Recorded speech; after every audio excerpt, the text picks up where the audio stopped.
Buenos días. Mi nombre es Ricardo Noguera y vamos a ver el tema, a continuación, el tema de la clasificación de la naturaleza, relacionada principalmente con la práctica científica. Y en ese sentido, el objetivo en los siguientes minutos será reflexionar cuáles son los significados no visibles de nuestras prácticas científicas que practicamos continuamente sin darnos cuenta, que aprendemos en nuestras aulas universitarias, que enseñamos como profesores de áreas científicas y que son prácticas que se aprenden de manera tácita, sin que sean formalizadas y que sean recomendadas en las aulas universitarias, en los laboratorios, pero han sido prácticas que se han heredado a lo largo de 300 años. Prácticamente desde que la ciencia se construye como una práctica racional. Ese nacimiento de la ciencia está ligado con tres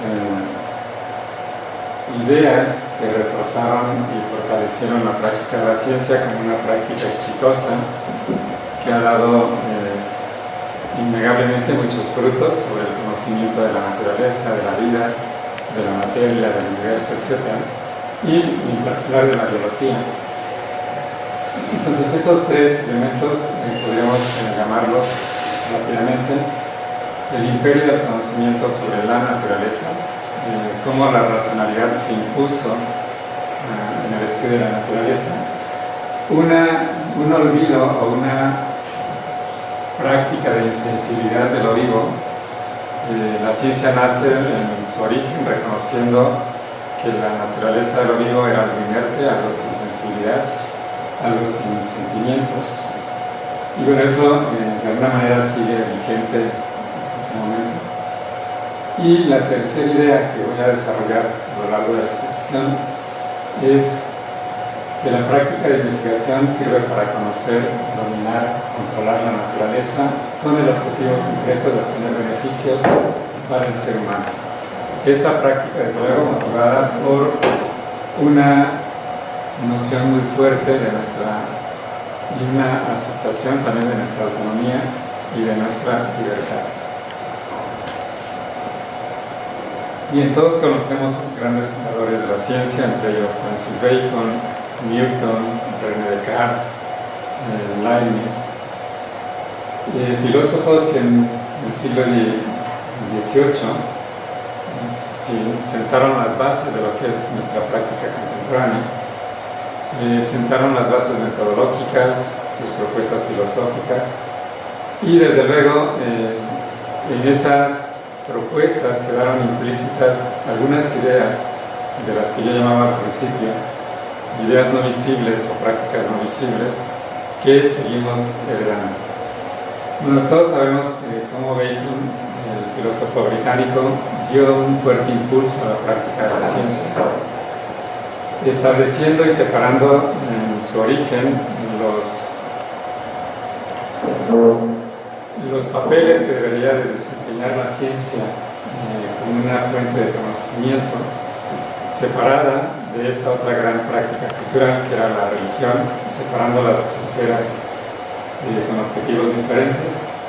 Bacon piensa, y esta es una de las metáforas que construye, que el conocimiento puede obtenerse de dos maneras. Uno a través de la revelación o de la palabra revelada, que es el libro bíblico, y el otro, la práctica de la ciencia, que es el estudio de la naturaleza como un gran libro.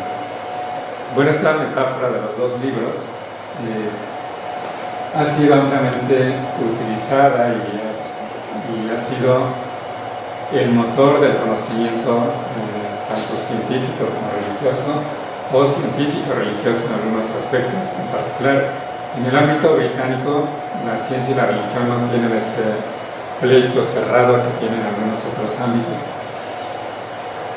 Y no es casualidad que Darwin utilice, por ejemplo, esta metáfora en el origen de las especies. Esta frase es tomada del origen de las especies, en el que Darwin se reconoce baconiano, en el que hace esa separación ciencia-religión, y en el que Darwin piensa que la ciencia tiene una sana convivencia con las creencias religiosas y puede hacer aportes importantes centrándose en la búsqueda de la causalidad natural.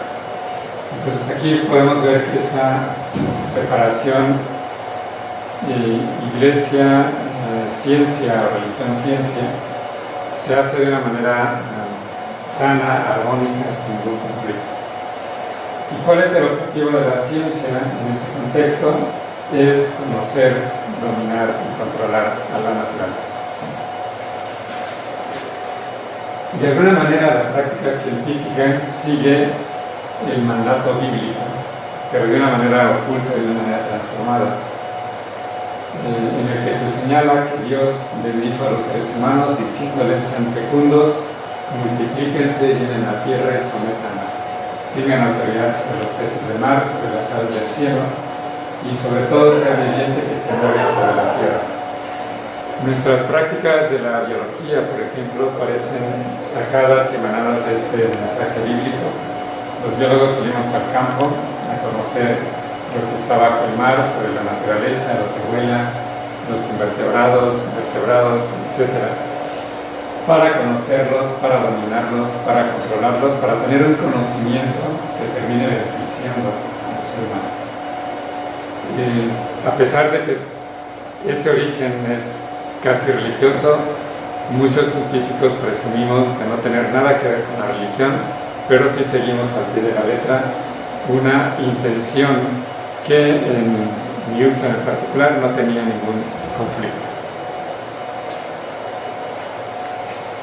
Otra de las grandes figuras de la construcción del pensamiento científico es el René Descartes, que también dejó todo un legado metodológico, filosófico para conocer la naturaleza.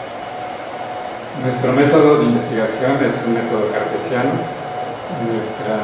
Es el método que más frutos ha dado en el ámbito de la ciencia y en particular de la biología, pero también lleva implícito un vicio de origen, que es la separación que hace René Descartes de lo vivo y del ser humano como un objeto vivo. René Descartes separa o divide lo vivo en dos tipos de objetos: la res cogitans, que sería el ser humano, que tiene sensibilidad, que tiene racionalidad, que piensa, que tiene creatividad y que tiene una estructura particular, que es la glándula pineal, que según René Descartes es la que lo conecta con Dios y hace posible que sea esa criatura especial con espiritualidad y racionalidad.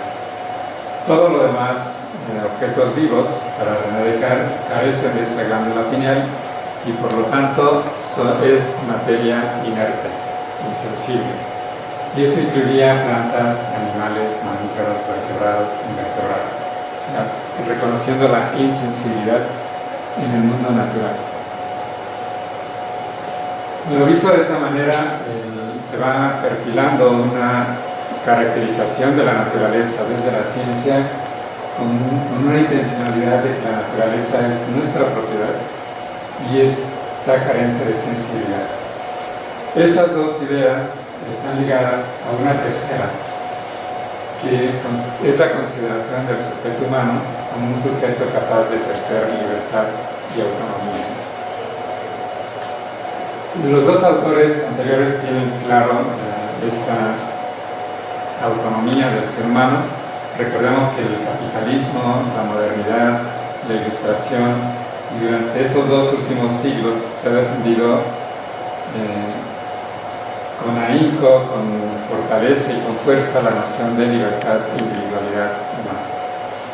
Bueno, hay otros autores como Leibniz, por ejemplo, cuyo libro Tradición Ensayo sobre la bondad de Dios, la libertad del hombre y el origen del mal, que tuvieron una fuerte influencia en los otros autores y en los autores de la Ilustración en la defensa de la libertad. ¿Por qué es relevante esto? Porque desde la ciencia consideramos, bueno, yo no, pero autores como Newton, Leibniz, Laplace, Kepler, Galileo, que Dios había creado la naturaleza, que Dios había creado las leyes naturales, pero es tan bondadoso como defiende Leibniz en este libro, que le dio a la naturaleza autonomía y al ser humano libertad, libre albedrío. Y en ese sentido, el ser humano tiene la libertad para vivir, para hacer, para conocer, para construir lo que entre dentro de sus posibilidades. Y de alguna manera los científicos siempre reclamamos nuestra autonomía, nuestra libertad de cátedra, nuestra libertad de investigación, y suponemos que podemos investigar lo que sea. El universo, la materia, la naturaleza, los animales, las plantas, al ser humano, penetrar cada vez más en los rincones que la naturaleza nos oculta, porque tenemos la capacidad de ejercer nuestra autonomía y nuestra libertad. Entonces, esas tres ideas ligadas al método cartesiano, al cartesianismo, repito, ha dado frutos, ha hecho avanzar mucho el conocimiento de la naturaleza. No podemos negar que cada vez tenemos más conocimiento sobre la vida, sobre los fenómenos, sobre los procesos, sobre las causas que están atrás de los fenómenos naturales y de los fenómenos biológicos. Como método es fructífero, pero el pequeño detalle es que no reconocemos en qué momento termina el método de esta conceptualización de la forma de proceder en hacer investigación en el conocimiento, y en qué momento debemos abandonar esa visión cartesiana y dejar de pensar en el mundo, en el universo, en los organismos como máquinas. Como método es válido porque no podemos abarcarlo todo, y de esa manera proceder en una forma compleja sería demasiado complejo, los recursos que necesitaríamos serían probablemente demasiado. Pero una vez que obtenemos un conocimiento, debemos integrarlo e incorporarlo a un sistema que no es una máquina. Los organismos no son máquinas, la naturaleza no es máquina, la vida no es máquina. Sin embargo, una vez que hemos terminado la investigación, construimos la teoría, damos la explicación y seguimos inmersos en la conceptualización de la naturaleza máquina.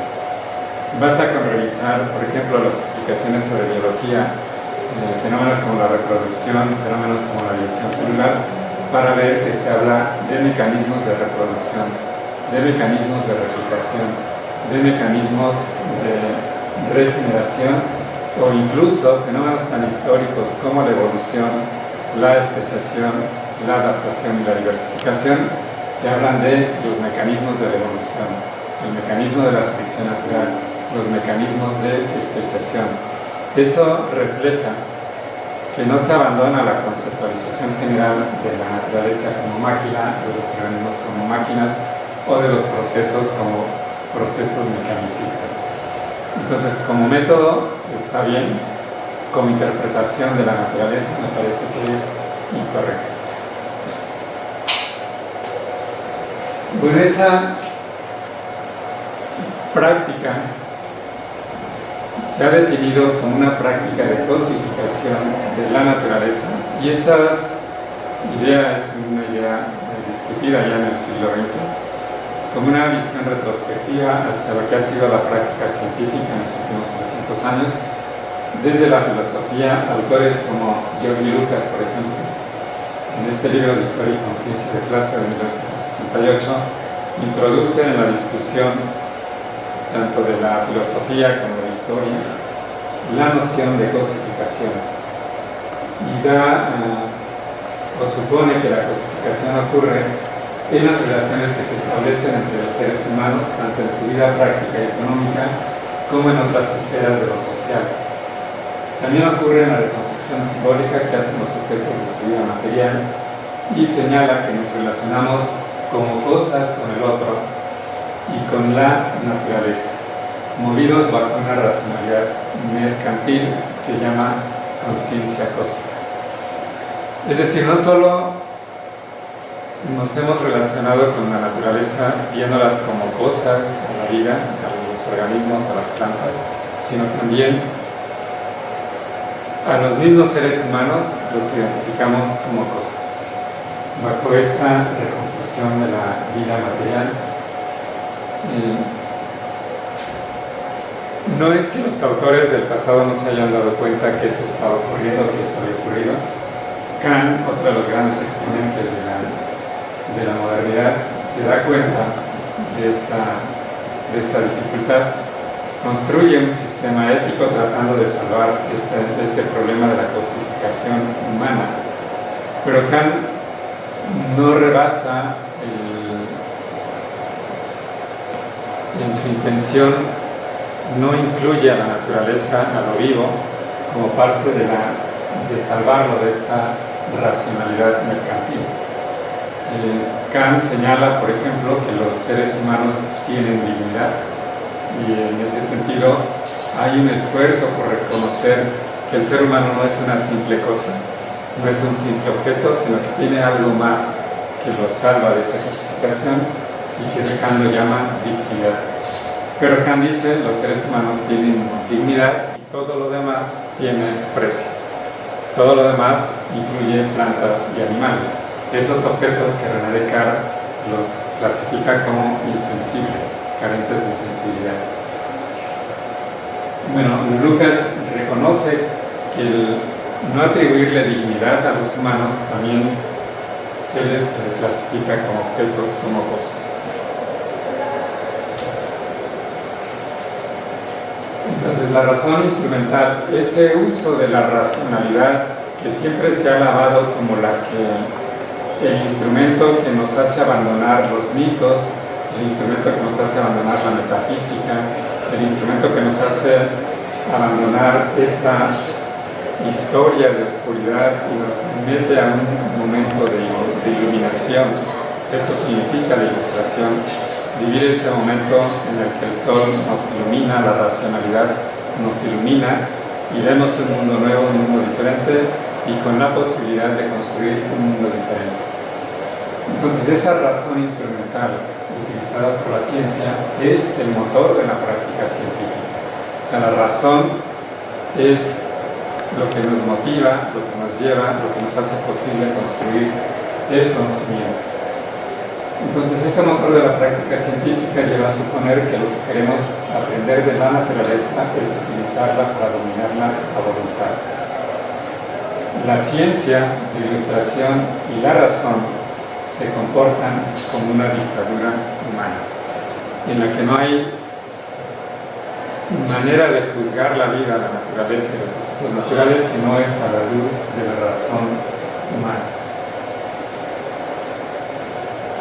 Bueno, tanto como Kant como otros autores hicieron críticas al nacimiento de la ciencia moderna, pero muchas de esas críticas, muchos de esos autores han quedado relegados en el mar de la historia, apenas mencionados en algunos libros de filosofía. Entre ellos, por ejemplo, está Jean Molière, que es un autor francés, cura ateo, como se le reconoce, un cura radical, que en su momento, en 1729, ya señala una fuerte crítica, diciendo que la filosofía cartesiana es aliada y compañera de las creencias religiosas, que niega la sensibilidad en otras formas orgánicas. Hace rato yo les mencionaba que en el fondo la ciencia y la religión conviven de manera hermanada, de manera pacífica, reconociendo que cada una tiene su objeto de estudio, cada una tiene sus asuntos y no hay ningún conflicto. Pero lo que dice Jean Molière, que en realidad son aliadas. La ciencia y la religión son aliadas que van en la misma dirección y que no permite reconocer ya desde 1729 la naturaleza orgánica como algo diferente, la naturaleza orgánica como una materia con sensibilidad. En su testamento, Jean Molière señala que la naturaleza orgánica debe explicarse desde un punto de vista materialista, ateo, en el que se debe reconocer que la causa última es la materia, que el ser humano y toda la vida son eventos contingentes que el ser humano está relacionado con la naturaleza y así como el ser humano es sensible, también la naturaleza tiene sensibilidad. Sobre todo, piensa Jean Melier, los animales, los vertebrados, tienen esa sensibilidad, tienen emociones y probablemente tendrán racionalidad, como después lo reconocerá Lamarck, inspirado en algunas de estas ideas del cura francés que se discutían en la casa del barón de Colbach, que era un centro intelectual de discusión de ideas materialistas y ateas. Jean Melier es reconocido como el autor, fundador del ateísmo moderno, del anarquismo y del socialismo, y que dejó una fuerte influencia en los ilustrados franceses, entre ellos Voltaire,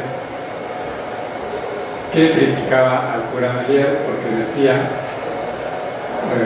que atacaba la religión natural y Jean Melier quería quitarle a los hombres un yugo dulce que necesitaban.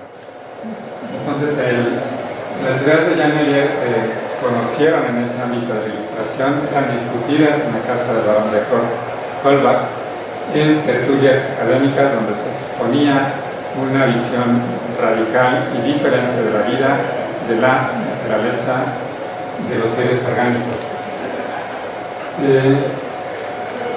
El barón de Colbach hizo una obra que se llama El sistema de la naturaleza, donde ya se exponen ideas materialistas sobre el origen del ser humano, sobre el pensar que es una criatura contingente, que está aquí en la naturaleza sin ningún objetivo ni sentido concreto en términos filosóficos, sino de que de alguna manera cada ser humano debe darle sentido a su propia vida, porque no hay ningún significado que trascienda a la naturaleza. Les decía que estas ideas permean al joven Lamarck que asiste a estas reuniones, y sabemos que Lamarck es el fundador del pensamiento evolutivo. Le descarta muchas de estas ideas que se discuten en la casa del barón de Colbach. Se plantea el ateísmo y el materialismo como una nueva alternativa de explicación científica. Se plantea ya en la obra de Jean Melier, y que después va a incluir en Rousseau, por ejemplo, que se construye una nueva relación entre los hombres que Rousseau va a llamar el contrato social. Tanto Rousseau como Lamarck, como Cabanis, todos ellos son amigos, son conocidos, asisten a esas discusiones. Entonces uno puede suponer que hay una influencia directa o indirecta de las ideas de Jean Melier en la obra de estos ilustrados, que de alguna manera también son radicales. Melier plantea una nueva relación con la naturaleza, con los animales en particular, y aboga por una explicación natural del origen del ser humano. Eso, desde su punto de vista de Melier, podría dar empuje al cambio radical en la historia que ha seguido el ser humano, pero eso implicaba, desde el punto de vista de Jean Melier, abandonar de manera radical la noción de Dios, algo que la ciencia no hizo cuando empieza a construirse, y algo que el 90 y tantos % de los científicos no ha hecho a lo largo de 3 siglos de historia. Bueno, Jean Melier, o Lamarck, influenciado por esas ideas, construye una visión evolutiva, una visión histórica, en la que también en la historia del pensamiento de la naturaleza ha quedado relegada, ha quedado en segundo término, desde mi punto de vista, por el fuerte contenido ateo y materialista que lleva la teoría. Charles Lyell, que era amigo de Darwin, se da cuenta del impacto, de la influencia que puede tener la obra de Lamarck, cuando dice, por ejemplo, en los principios de geología de 1832, que si las conjeturas de Lamarck son correctas, entonces la vida en general desciende de un solo huevo. Hoy, elegantemente, le llamamos ancestro común, pero Lyell se da cuenta que el planteamiento de Lamarck tiene esa implicación. En segundo lugar, tendríamos que reconocer que el ser humano es pariente del orangután.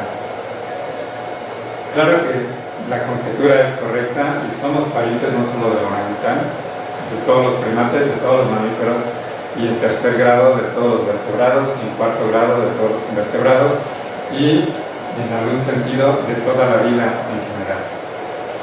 Y lo que más le preocupaba a Lyell era que si Lamarck tenía razón, se ponía en entredicho la dignidad humana. ¿Por qué? Porque para Lamarck el ser humano era un simple animal que había emergido en forma histórica, en forma evolutiva, a partir de otras criaturas con las cuales compartía sensibilidad, racionalidad, capacidad de sentir. Y efectivamente esta agenda que deja clara Lamarck será retomada después por Darwin, quien dará cuenta de que efectivamente el ser humano comparte un origen común con los animales, comparte sus emociones, comparte su sensibilidad, su racionalidad, la empatía.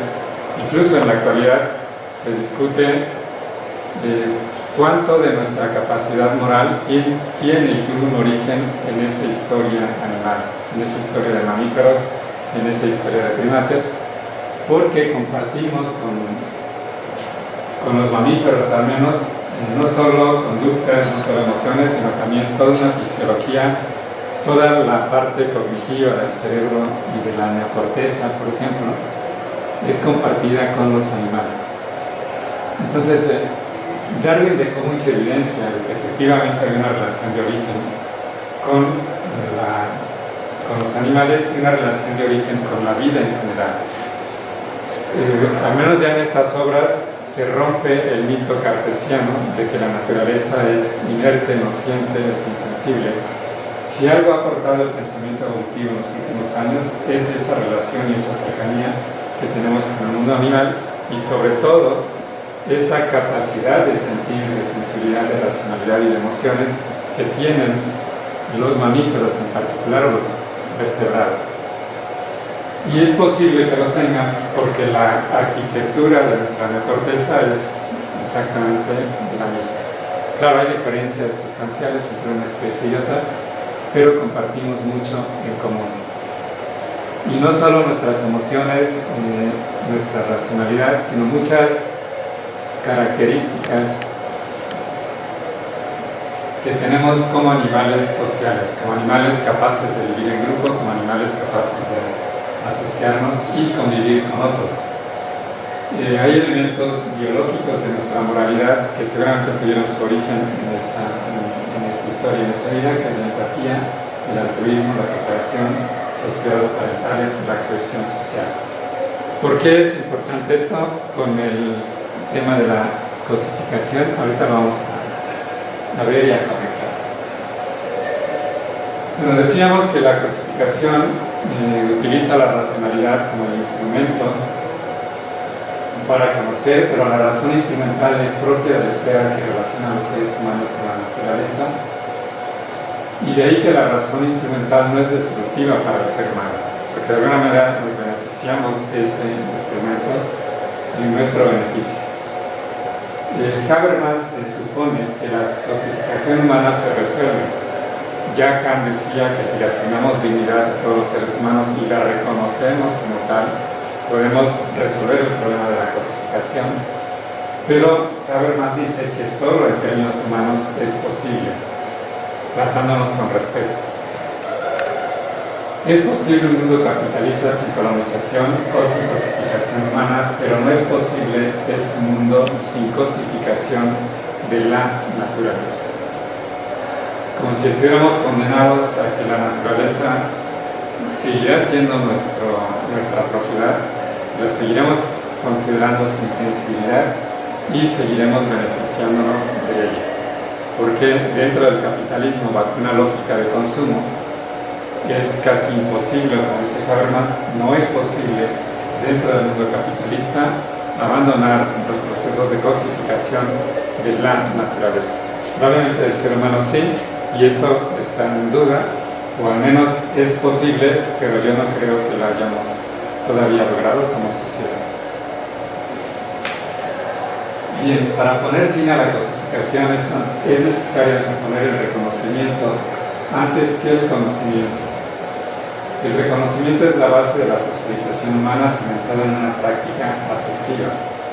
Efectivamente, para dejar de cosificar a los seres humanos hay que echar mano de nuestra capacidad moral, de nuestras capacidades cognitivas, en primer lugar para reconocer que el otro ser humano tiene dignidad, pero también para reconocer que somos capaces de tener empatía y que somos capaces de establecer relaciones humanas basadas en el respeto. La cosificación del mundo social requiere de la incorporación del nivel ético para que la cosificación pueda ser eliminada de la razón económica. Y aquí es donde tiene relevancia ese origen de la moralidad del ser humano, ese origen animal. Porque recordemos que así como la ciencia arrastra ideas o conocimientos impregnados del pensamiento religioso, nuestras discusiones sobre la ética y sobre la moral también están impregnadas de esa visión religiosa, suponiendo, como ya decía Descartes, que solo el humano es capaz de tener moralidad o de ser ético o de tener una ética, porque suponemos que el ser humano es creado o ha sido creado y esa particularidad de la moralidad se la ha asignado Dios. Pero si invertimos las cosas, como la planteaba Jean Melier y como la defenderá después Lamarck, de que el ser humano no fue creado, sino que es producto de la evolución, entonces también su moralidad es producto de esa evolución biológica y se convierte en una capacidad de origen biológico que podemos potenciar. Es decir, el que tengamos la capacidad moral y la capacidad ética no significa que todos los seres humanos sean éticos, ¿sí? Necesitamos potenciar esa capacidad. Así como potenciamos la capacidad racional, educándolos en ciencia, y así como educamos la capacidad lingüística, educándolos en idiomas a los seres humanos, podemos de alguna manera también potenciar esa capacidad moral que tiene un origen biológico. Entonces, en el terreno de la descosificación de los seres humanos es imprescindible la esfera ética.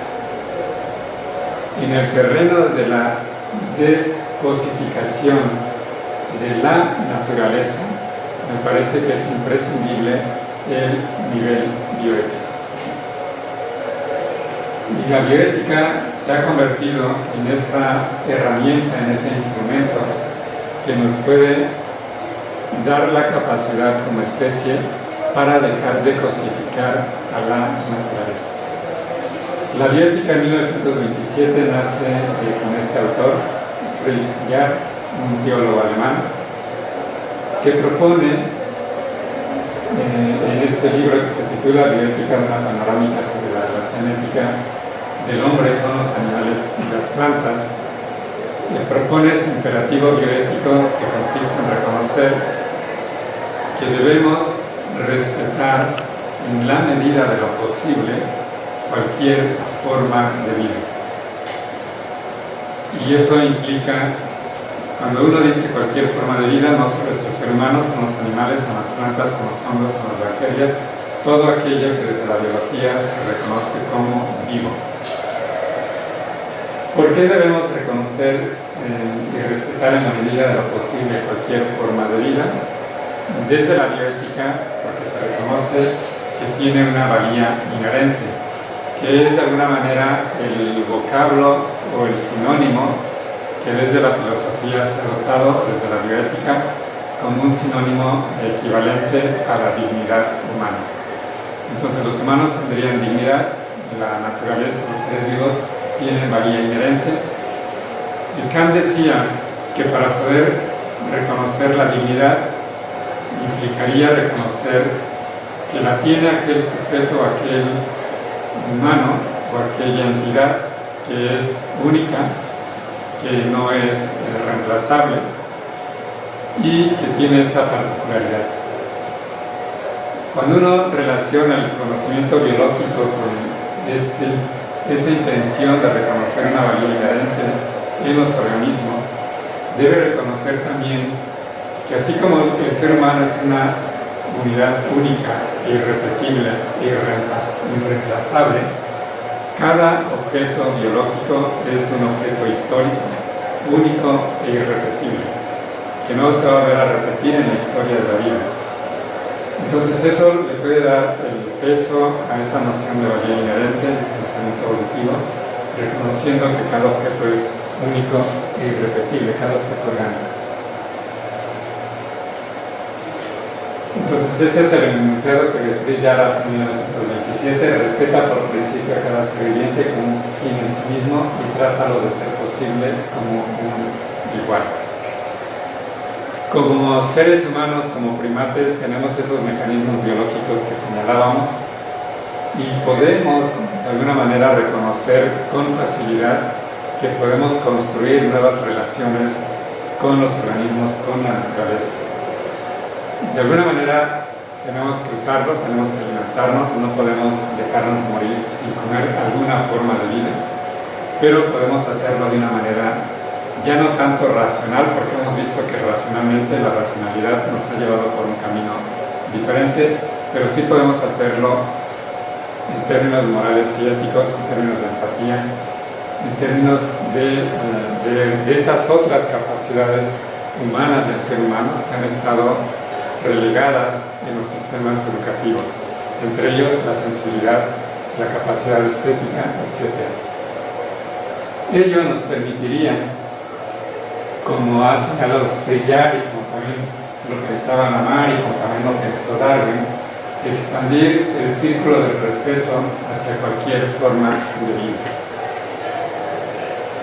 Esa expansión del círculo del respeto debe ir, desde luego, desde el respeto a uno mismo. Si uno es capaz de respetarse a uno mismo, puede quedarnos claro que puede ser capaz de respetar a la familia, que es el entorno más cercano, de ahí a la comunidad, a nuestros paisanos, a los seres humanos en general, y esa expansión del respeto la podemos extender hacia los animales, hacia los mamíferos, hacia los vertebrados, o, como señala Fritz Jarrah, hacia cualquier forma de vida. Y en ese sentido, les decía hace rato, la bioética se puede convertir en un instrumento capaz de romper esos procesos de cosificación de la naturaleza. Ya veíamos que Habermas planteaba que se podía romper el proceso de cosificación con los seres humanos con la ética. Bueno, la bioética también puede tener ese mismo papel, pero tanto la ética como la bioética necesita ser enseñada en los sistemas educativos y prácticamente desde primaria, secundaria, preparatoria y no se diga a niveles universitarios. Una enseñanza que ha quedado relegada, que nunca ha estado presente, que no ha habido un fuerte interés porque se desarrolle, y no solo es un mal de nuestra época. El mal de origen ya viene desde el nacimiento de la ciencia, como lo reconocía Jacques Rousseau en su discurso sobre las ciencias y las artes de 1750, que él le ganó la enemistad de más de la mitad de sus amigos por criticarlos, porque la crítica va hacia los científicos, hacia los humanistas, hacia los artistas y hacia todo, a quienes Jean Melier varios años atrás los identificaba como aliados de la ciencia y de la religión y de los sistemas de explotación, pero además los catalogaba como parásitos, que solo vivían para disfrutar del fruto del trabajo de los otros. Bueno, ya Rousseau dice por qué la ciencia, el arte y las humanidades no tienen una función práctica en la construcción de ciudadanos. Necesitamos formar ciudadanos, no consumidores, como dice Chomsky en la actualidad. Los sistemas de educación, desde los más básicos hasta la universidad, no tienen interés en formar ciudadanos. Lo que formamos son consumidores. ¿Y por qué no formamos ciudadanos?, dice Rousseau. Formamos buenos químicos, buenos matemáticos, buenos médicos, buenos artistas, buenos pensadores, pero no formamos esos ciudadanos porque nuestras universidades no practican en sus aulas el ejercicio de pensar en términos morales y éticos. No enseñamos ética, no enseñamos moralidad. Lo mismo dirá Kant, retomando ideas de Rousseau en este librito de Antropología Práctica. Dice Kant: hemos avanzado mucho en ciencia. Kant está hablando de la Alemania de 1785. Hemos avanzado mucho en ciencia, hemos avanzado mucho en tecnología, hemos avanzado mucho en literatura, en arte, pero en el terreno moral tenemos la edad de niños que viven una triple infancia. Primero, porque solo aprenden e imitan lo que les enseñan sus padres. Segundo, porque solo aprenden e imitan lo que en el ámbito de lo cultural se aprende en términos morales, que jamás se cuestionan, jamás se tratan de cambiar. Y en tercero, dice Kant, porque vivimos y seguimos al pie de la letra prácticas morales, traducidas en leyes que regulan nuestra vida, sin cuestionarlas jamás, a veces sin siquiera conocerlas, y muchas de las veces, casi siempre, sin participar en la construcción de esas leyes y reglas y códigos y normas, etc. ¿Y por qué ocurre eso? Dice Kant, y dirá exactamente lo mismo que Rousseau. Vivimos en una triple infancia porque no enseñamos ética en nuestras universidades.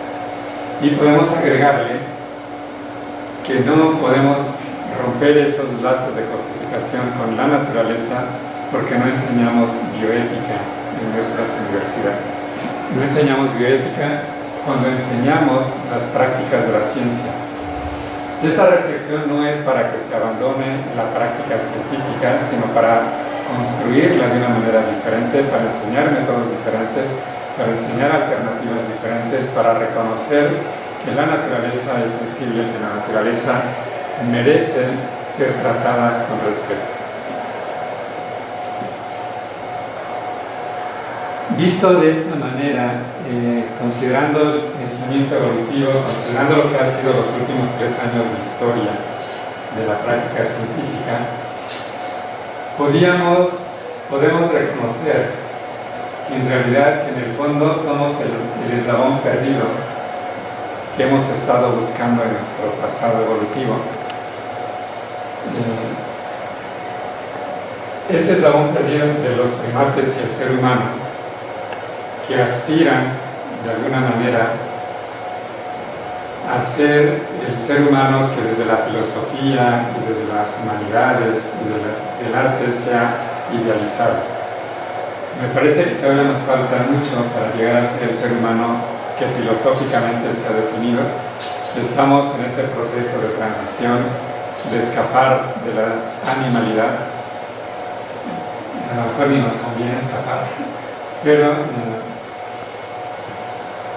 la ética y la bioética pueden ser el elemento, la herramienta que nos permita aspirar a ser un tipo de humano diferente, que nos lleve definitivamente a dejar de cosificar tanto a los seres humanos como a la naturaleza y emprender una transformación que debe darse desde mi punto de vista, o que puede darse e impulsarse desde las aulas universitarias, con la enseñanza de la ética y de la bioética.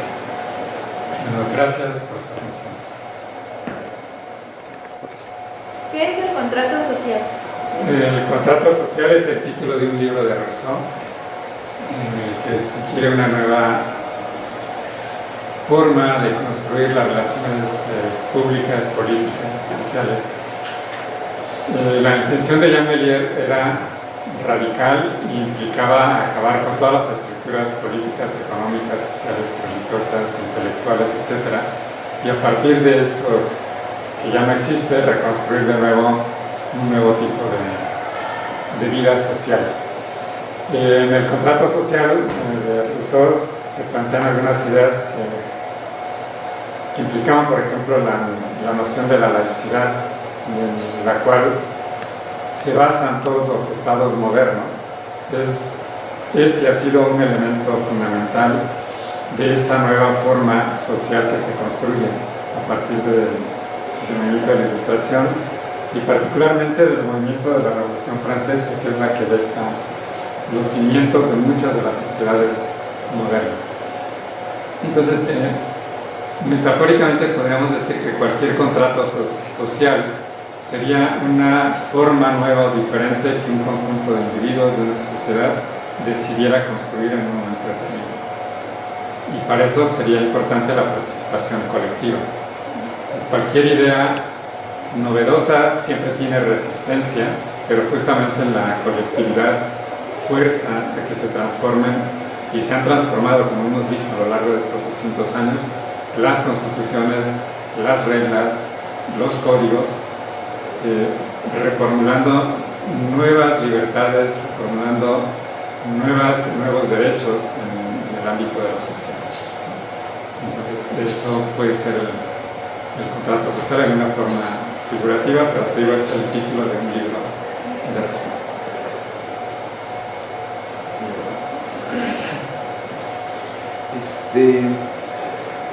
Para Francis Bacon había entonces una diferencia entre libre albedrío y autonomía, ¿o había alguna relación? Bueno, libre albedrío, autonomía, libertad, me parece que son sinónimos, depende del ámbito y de la esfera donde se discutan. Nuevamente, la noción de libre albedrío es dentro del ámbito de la teología natural o de la teología, sea natural o sea liberal, sea conservadora.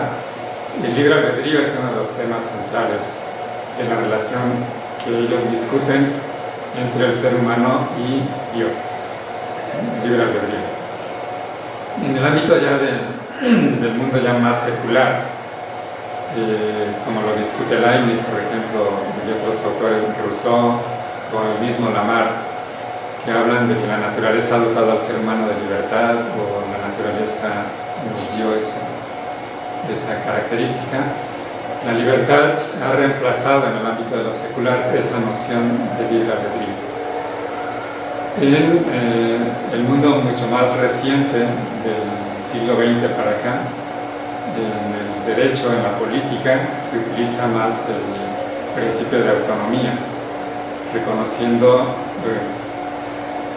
que implica desde luego la libertad, pero la autonomía implica muchas otras cosas, más que la simple libertad, porque la libertad también, dependiendo del sistema filosófico en el que se discuta, tiene una connotación diferente.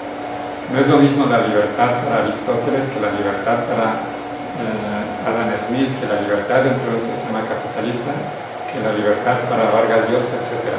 Entonces, pero el principio de autonomía me parece que es reconocible en todos estos sistemas como una caracterización única y particularidad de una persona que puede tomar decisiones dependiendo de la información que posee.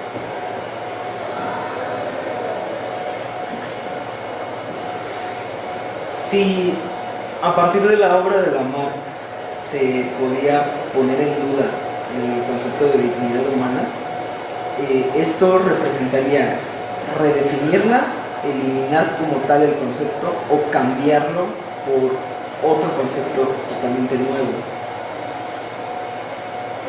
Pues esa pregunta es para Lamarck.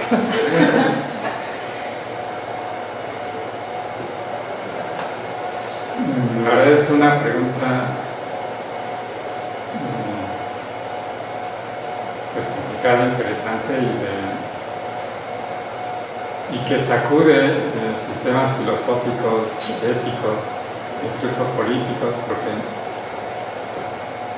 lo que Lamarck plantea es que se borra la línea que marca la diferencia entre el humano y los animales.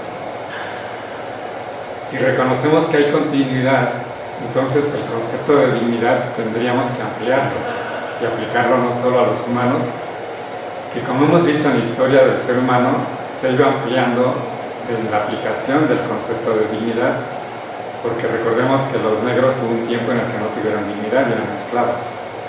Después las mujeres no tenían dignidad y ahora ya la tienen, y ahora los niños, y parece que ahora ya es posible que cualquier humano se le reconozca que tiene dignidad. Ampliarlo también implicaría reconocer que los primates tienen dignidad. En Argentina ya se dio el caso que se le asignó la connotación de persona a un par de gorilas, no recuerdo si son chimpancés, pero ahí hay una ampliación del concepto hacia otras formas de vida. Yo no sé si lo mejor sería quitarlo, porque al final de cuentas no nos sirve de mucho. En la práctica no se reconoce la dignidad de las personas. En la práctica hay humillación, hay explotación, hay injusticias. O sea, hay una serie de características, de eventos y procesos que borran esa noción de dignidad del otro. Entonces probablemente no nos sirva de mucho y mejor deberíamos impulsar esa igualdad, ese continuo de lo animal al ser humano y reconocernos más como animales que con cosas dignas. Pero no sé, necesitaría pensarlo y revisar qué pensar realmente en la mar de esto y qué pensó Lyle y qué han pensado muchos autores con respecto a la divinidad. Bueno, muchas gracias por su atención.